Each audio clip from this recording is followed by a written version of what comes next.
Hello guys, Intense GS Revisionৰ আজি দ্বিতীয়টো class. তোমালোকে যদি ওৱান ডে কম্পিটিটিভ এক্সামৰ কাৰণে প্ৰিপাৰেশ্যন চলাই আছা তেন্তে এইটো তোমালোকৰ কাৰণে ৰিভিজনৰ এটা ক্লাছ হ'ব। ইয়াত মই আলোচনা কৰিম history, geography, polity, economics, art and culture, books and author, physics, chemistry, biology আৰু স্পৰ্টৰ প্ৰত্যেকৰে এটা এটাকৈ কুৱেশ্যন। তোমালোকে যদি প্ৰিপাৰেশ্যন কৰি আছা তেন্তে ৰিভিজনৰ ক্লাছ হিচাপে এই ক্লাছটো লোৱা। মই আৰম্ভ কৰিছোঁ।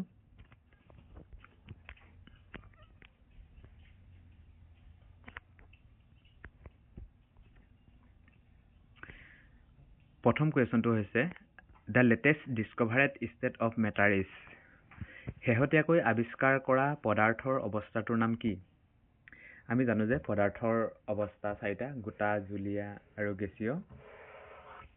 আৰু পদাৰ্থৰ এতিয়া চতুৰ্থ অৱস্থাটো হৈছে যোনটো আমি লেটেষ্ট ডিস্কভাৰেড শেহতীয়াকৈ আৱিষ্কাৰ কৰা পদাৰ্থৰ অৱস্থাটো হৈছে সেইটো হ'ব প্লাজমা। তোমালোকে মনত থৈ দিবা, the latest discovered state of matter is plasma. 2 number কুৱেশ্যনটো হৈছে which electromagnetic radiation are use to cook food. খাদ্য বনাবলৈ কোনটো বিদ্যুৎ চুম্বকীয় বিকিৰণ ব্যৱহাৰ কৰা হয়? এইটোত তোমালোকে মনত থৈ দিবা, এইটো UPSC এছিষ্টেণ্ট কমাণ্ডেণ্ট যোনটো এক্সাম হয় সেইটোত আহিছে। ইনফ্ৰাৰেড এণ্ড মাইক্ৰ'ৱেভ, এইটো বহুত ভাল কুৱেশ্যন হয়। খাদ্য বনাবলৈ কোনটো বিদ্যুৎ চুম্বকীয় বিকিৰণ ব্যৱহাৰ কৰা হয়? Infrared and microwave. আৰু এইটো প্ৰথম কুৱেশ্যনটো the latest discovered state of matter is, এইটো UPSC NDA 2014 অহা কুৱেশ্যন হয়। এইটো প্লাজমা, বহুত ভাল কুৱেশ্যন মই আলোচনা কৰিছোঁ। তোমালোকে এনচাৰবিলাক ভালদৰে মনত থৈ দিবা। তাৰপিছত এইটো UPSC চিভিল ছাৰ্ভিচ প্ৰিলিমছৰ 1995 অহা এটা question. The only snake that builds a nest is. একমাত্ৰ সাপ যিটোৱে বাঁহ সাজে, বাঁহ সজা সাপটোৰ নাম হৈছে কিং কবৰা। দেই, ভালকৈ মনত থৈ দিবা। Question number 4. The name by which Ashoka is generally referred to his inscription is. এইটো UPSC Civil Service Prelims 1995 অহা কুৱেশ্যন হয়। অশোকক তাৰ লিপিবোৰত সাধাৰণতে কি বুলি জনা যায়? এইটো এনচাৰটো হৈছে প্ৰিয়াদাৰ্শী। প্ৰিয়াদাৰ্শী, এইটো UPSC Civil Service অহা কুৱেশ্যন হয়, ভালদৰে মনত থৈ দিবা। তাৰপিছত methanoic acid is normally found in. Methanoic acid সাধাৰণতে ক'ত পোৱা যায়? এন ষ্টিং, মানে পৰুৱাৰ শুঙত আমি মিথানয়িক এচিড পাওঁ। এইটো UPSC CDS 2022 অহা কুৱেশ্যন হয়।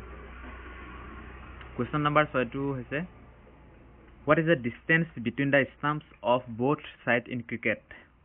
ক্ৰিকেটৰ এফালে খুঁটি দুটা থাকে, সেইফালে খুঁটি তিনিটা, সেই খুঁটি দুটাৰ মাজৰ দূৰত্বটো কিমান বুলি কৈছে? এনচাৰটো 22 ইয়াৰ্ডছ, 20.12 মিটাৰ। এইটো এয়াৰফ'ৰ্চৰ এফকেট, যোনটো এয়াৰফ'ৰ্চৰ অফিচাৰ হ'বৰ কাৰণে যোনটো এক্সাম কণ্ডাক্ট কৰা হয়, এফকেট, এয়াৰফ'ৰ্চ কমন এণ্ট্ৰেন্স, সেইটোত অহা কুৱেশ্যন হয়। তাৰপিছত এফকেট 2019ত অহা কুৱেশ্যনটো who establish the Indian National Congress. Indian National Congress কোনে গঠন কৰিছিল? A.O. Hume, 28 December 1885। বহুত ভাল কুৱেশ্যন আলোচনা কৰিছোঁ, তোমালোকে কুৱেশ্যনবোৰ নোট ডাউন কৰি ল'বা। 8 নম্বৰ কুৱেশ্যনটো হৈছে ইমাখেইথেল ইজ দ্য লাৰ্জেষ্ট। কি হয়? এইটো APSC প্ৰিলিমছ 2018 অহা কুৱেশ্যন হয়। ইমাখেইথেল কি হয়? Asia's largest all women's market Ima Keithel is located in the capital city of Manipur. মানে মহিলাৰ যোনখন বজাৰ, অকল অনলি মহিলাৰ, সেইখন এছিয়াৰ লাৰ্জেষ্ট মাৰ্কেট হয় ইমাখেইথেল, যোনখন মণিপুৰত আছে। এনচাৰটো হ'ব এছিয়াছ largest all women market.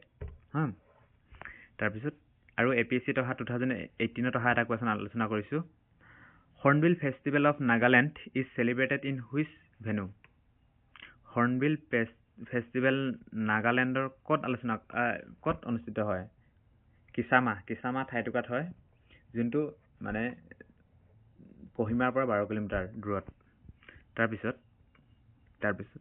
10 number কুৱেশ্যনটো, এইটো APSC 18 এবাৰ আলোচনা কৰিছোঁ। CGL 2017 অহা question. Who is the author of the book the Gita for children. Gita for children বুকখনৰ লেখক কোন হয়? ৰূপা পাই। ৰূপা পায় এইটো CGL 2017 অহা কুৱেশ্যন তোমালোকে মনত থৈ দিবা এতিয়া 11 নম্বৰ কুৱেশ্যনটো হৈছে এইটো আৰ্ট এণ্ড কালচাৰ পৰা এটা লৈছোঁ যোনটো combine higher secondary level SSC এ কণ্ডাক্ট কৰা 12ত আহিছিলে 2000 the most popular festival in Tamil Nadu is Pongal তামিলনাডুৰ জনপ্ৰিয় উৎসৱটোৰ নাম হৈছে Pongal what is the full form of GNI এইটো ইকনমিক্সৰ কুৱেশ্যন CPO 2017 আহিছিলে ইকনমিক্সৰ পৰা লৈছোঁ what is the full form of GNI full form gross national income okay মন থৈ দিবা what is the full form of GNI gross national income okay